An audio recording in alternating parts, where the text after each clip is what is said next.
সালামু আলাইকুম। আশা করি সবাই ভালো আছেন। দৈনন্দিন প্র্যাকটিসে আমরা ডায়াবেটিস এর বিভিন্ন কেস নিয়ে নানাবিধ সমস্যায় পড়ি। তো আজকে সেরকম একটি কেস নিয়ে আপনাদের সাথে আলোচনা করব। চলুন ১ম এ কেস সিনারিও দেখে নেই। ২২ বছরের ওল্ড হাইপোথাইরয়েড ম্যান ওপিডিতে আসে কিছু রিপোর্ট নিয়ে। তার বিএমআই ছিল ৩১.৬ KG per metre square, waist circumference ১০২ centimetre এবং সে পাচ্ছিল হাইপোথাইরয়েডিজম এবং লেভোথাইরোক্সিন 50 মাইক্রোগ্রাম পার ডে করে। ফলো-আপ PSH ছিল 1.9 microgram per litre. Presenting complaint ছিল হচ্ছে ওয়েট গেইন। তো ওয়েট গেইনের ইভালুয়েশনের জন্য তার কিছু ইনভেস্টিগেশন করা হয়। ইনভেস্টিগেশন রিপোর্ট ছিল এরকম। একটা ওজিটিটি করা ছিল, HbA1c করা ছিল, লিপিড প্রোফাইল করা ছিল, ক্রিয়েটিন অ্যান্ড ALT করা ছিল। এখন তার ফাস্টিং প্লাজমা গ্লুকোজ ছিল 4.6 মিলিমোল। 2 hours after 75 গ্রাম গ্লুকোজ ছিল 3.8 মিলিমোল, অর্থাৎ নরমাল যা ভ্যালু 4 এর চেয়েও কম এবং ইভেন ফাস্টিং ভ্যালু 4.6 এর চেয়ে কম হচ্ছে 75 গ্রাম গ্লুকোজ খাওয়ার পরের ভ্যালু। তার HbA1 ছিল 5.8%। তো চলুন এখন রিপোর্টগুলোর ইন্টারপ্রিটেশন গুলো আমরা একটু দেখে নেই। এডিএ গাইডলাইন 2025 অনুযায়ী একটা পেশেন্টের প্রি ডায়াবেটিসের ডায়াগনস্টিক ক্রাইটেরিয়া গুলো HbA1c 5.7 থেকে 6.4%, অর্থাৎ পেশেন্টের ছিল 5.8। এডিএ গাইডলাইন অনুযায়ী পেশেন্ট ছিলেন প্রি ডায়াবেটিক, যদিও তার ফাস্টিং 2 hours আফটার নর্মাল ছিল। এখন আমরা দেখলাম পেশেন্টের যে 2 hours আফটার 75 গ্রাম গ্লুকোজের রিপোর্ট ছিল, সেখানে তার ব্লাড গ্লুকোজ ছিল 3.8, ফাস্টিং ছিল 2.6। তো ফাস্টিং এর চেয়ে গ্লুকোজ খাওয়ার পরে তার ব্লাড গ্লুকোজ কমে যাওয়ার কারণ কি? এর কারণ হচ্ছে 3টা। আর্লি ইনসুলিন ওভার প্রোডাকশন, অর্থাৎ ওভার শুটিং হয়, অর্থাৎ যখন একটা পেশেন্ট প্রি ডায়াবেটিক হয় অথবা ওভার ডায়াবেটিক হওয়ার আগে তার ইনসুলিন রেজিস্ট্যান্স হয়। ইনসুলিন রেজিস্ট্যান্সের কারণে তার মাসল, লিভার অ্যান্ড ফ্যাটে গ্লুকোজ ডিসপোজাল কম হয় এবং তার ইনসুলিনটা ওভার প্রোডাকশন হতে থাকে এই ইনসুলিন রেজিস্ট্যান্সটাকে ওভারকাম করার জন্য। এই ওভার প্রোডাকশন এর কারণে তার 2 hours আফটার 75 গ্রাম গ্লুকোজ এর ভ্যালুটা কমে আসে, অর্থাৎ সে সময় হাইপোগ্লাইসেমিয়া দেখা দিতে পারে। আরেকটা এক্সপ্লানেশন হচ্ছে পেশেন্ট যেহেতু অবিজ ছিল, অবিজ পেশেন্টদের ক্ষেত্রে লিন অ্যান্ড থিন পেশেন্টদের ক্ষেত্রে গ্লুকোজ ডিসপোজ করতে বেশি পরিমাণে ইনসুলিন লাগে। সেখানে একটা লিন ইনসুলিন সেনসিটিভ পেশেন্টের 0.5 ইউনিট ইনসুলিন দরকার হয় 75 গ্রাম গ্লুকোজ ডিসপোজ করতে। সেখানে একজন obese insulin resistant glucose tolerant পেশেন্টের 45 ইউনিট ইনসুলিন লাগে 75 গ্রাম গ্লুকোজ ডিসপোজ করতে। প্রায় 104 ইনসুলিন বেশি প্রয়োজন হয়। এ কারণে তার 2 hours এর পরে হাইপোগ্লাইসেমিয়া দেখা দিতে পারে। দ্বিতীয় কারণ, একটি প্রি ডায়াবেটিক পেশেন্টের হাইপোগ্লাইসেমিয়া হতে গেলে, ব্লাড গ্লুকোজ কমে যেতে গেলে পেশেন্টের কিছু কাউন্টার রেগুলেটরি হরমোন রিলিজ হয়। প্রি ডায়াবেটিক পেশেন্টের সেই কাউন্টার রেগুলেটরি হরমোন মেকানিজম গুলা ব্লান্ট হয়ে যায়, যে কারণে হাইপোগ্লাইসেমিয়া হয়। আবার একটা পেশেন্ট যখন হাইপোগ্লাইসেমিয়া হতে থাকে, প্রথম যে হরমোনটা রেসপন্স করে সেটা হচ্ছে ইনসুলিন, অর্থাৎ হাইপোগ্লাইসেমিয়া হতে গেলে ইনসুলিন সিক্রেশন কমতে থাকে, কাউন্টার রেগুলেটরি হরমোন বাড়তে থাকে। কিন্তু প্রি ডায়াবেটিক পেশেন্টের তো ইনসুলিন লেভেলই কমে না, ইনসুলিন লেভেলই তো বেশি থাকে। এজন্য সে কন্টিনিউয়াস হাইপোগ্লাইসেমিয়া করতেই থাকে, যদিও কাউন্টার রেগুলেটরি মেকানিজমের মাধ্যমে গ্লুকাগন, অ্যাড্রেনালিন এটাকে বাড়ানোর চেষ্টা করে। সো গ্লুকোজ কাউন্টার রেগুলেশনের মেকানিজম ইম্পেয়ার্ড হওয়ার কারণেও তার এরকম হাইপোগ্লাইসেমিয়া অথবা ব্লাড গ্লুকোজ কমে যেতে পারে। আরেকটা হচ্ছে বেটা সেল ডিসরেগুলেশন, অর্থাৎ আমরা জানি ইনসুলিন সিক্রেশনের দুটা ফেজ আছে, first phase and second phase insulin secretion. এখন একটা ডায়াবেটিক পেশেন্টের first phase and second phase insulin সিক্রেশনটা হ্যাম্পার্ড হয়। সেকেন্ড ফেজ ইনসুলিন সিক্রেশনে তার ইনসুলিন সিক্রেশনটা অনেক সময় ধরে সাস্টেইন থাকে, ফলে তার 2 or 3 আওয়ার্স এর পরে গিয়ে সে ব্লাড গ্লুকোজ তার কমতে থাকে এবং ইভেন হাইপোগ্লাইসেমিয়া পর্যন্ত হয়ে যেতে পারে। এই 3টি কারণে প্রি-ডায়াবেটিক পেশেন্টের হাইপোগ্লাইসেমিয়া হওয়ার চান্স আছে ওজিডিটি করার পরে। এখন এই পেশেন্টের ক্ষেত্রে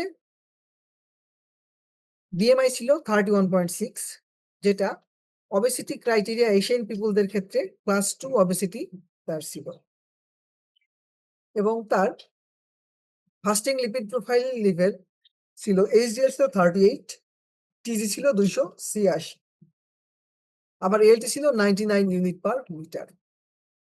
তো এই পেশেন্টের ক্ষেত্রে আরো দুটি ডিজিজ আমরা ডিফাইন করতে পারি, একটা হচ্ছে metabolic dysfunction associated steatotic liver disease এবং আরেকটি হচ্ছে মেটাবলিক সিনড্রোম।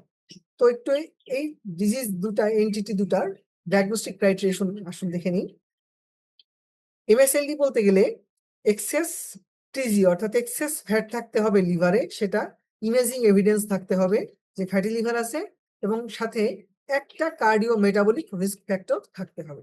তো এই পেশেন্টের ক্ষেত্রে দেখেন ওভারওয়েট অর অবেজ পেশেন্ট, তার BMI 31.6 KG per metre square, তাহলে তার একটি ক্রাইটেরিয়া পূরণ হয়ে গেছে। এছাড়াও বাকি ক্রাইটেরিয়া গুলোতেও দেখেন ওয়েস্ট সার্কামফারেন্স তার 102 সেন্টিমিটার, আবার ডিসগ্লাইসিমিয়া অর টাইপ 2 ডায়াবেটিস তার আছে, তাহলে তার 3টা ডায়াগনস্টিক ক্রাইটেরিয়া ফুলফিল হয়ে গেছে।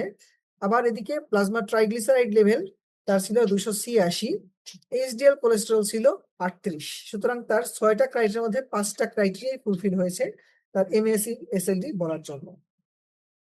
আবার তাকে যদি মেটাবলিক সিনড্রোম বলতে চাই, সেক্ষেত্রে মেটাবলিক সিনড্রোমের জন্য 5টা ক্রাইটেরিয়ার মধ্যে অ্যাটলিস্ট তার 3টা ক্রাইটেরিয়া থাকতে হবে। সেটা হচ্ছে পেশেন্ট কি অবিজ অর্থাৎ ওয়েস্ট সার্কামফারেন্স হতে হবে 80 সেন্টিমিটারের বেশি যদি উইমেন হয়, এবং যদি মেন হয় তাহলে 90 সেন্টিমিটারের বেশি হতে হবে। HDL কোলেস্টেরল 40 mg পার ডেসিলিটারের কম হতে হবে মেনে, এবং TG 150 বেশি হতে হবে। এই 3টা ক্রাইটেরিয়া অনুযায়ী তার মেটাবলিক সিনড্রোম আছে আমরা বলতে পারি।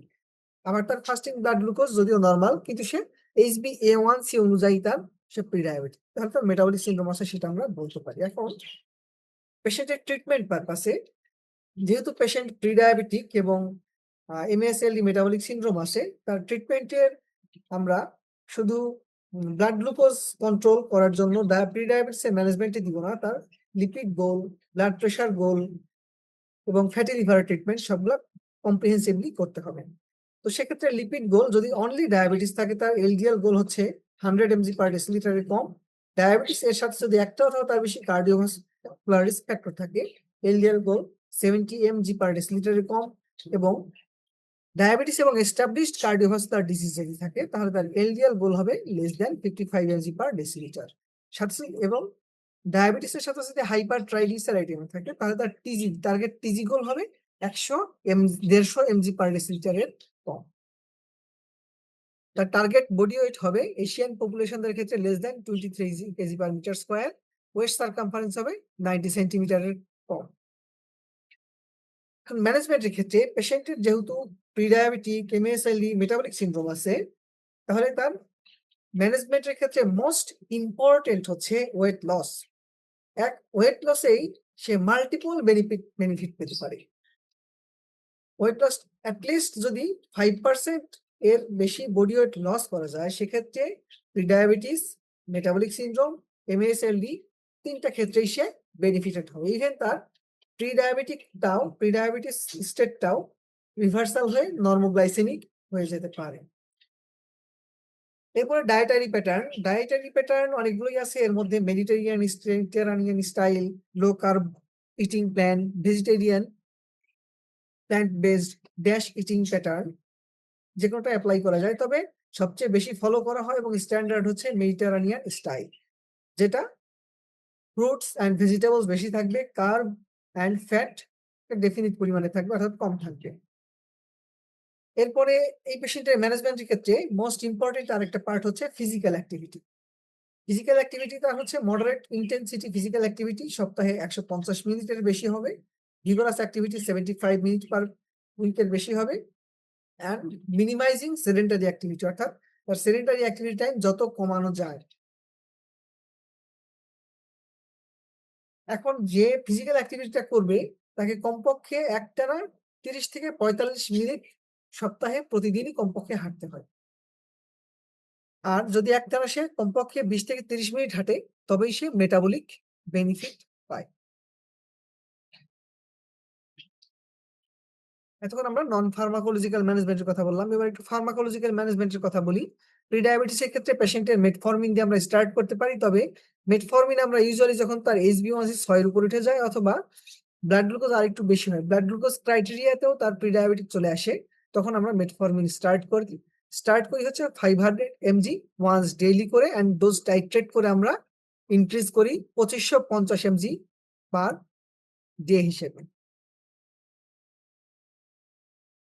অবেসিটি ম্যানেজমেন্টের ক্ষেত্রে তার weight loss, diet, physical activity plus metformin এর সাথে আমরা অ্যাড করতে পারি GLP-1 receptor agonist, semaglutide, even dual agonist, GLP-1 receptor agonist and GIP agonist, সেটা হচ্ছে টার্জেপেটাইড।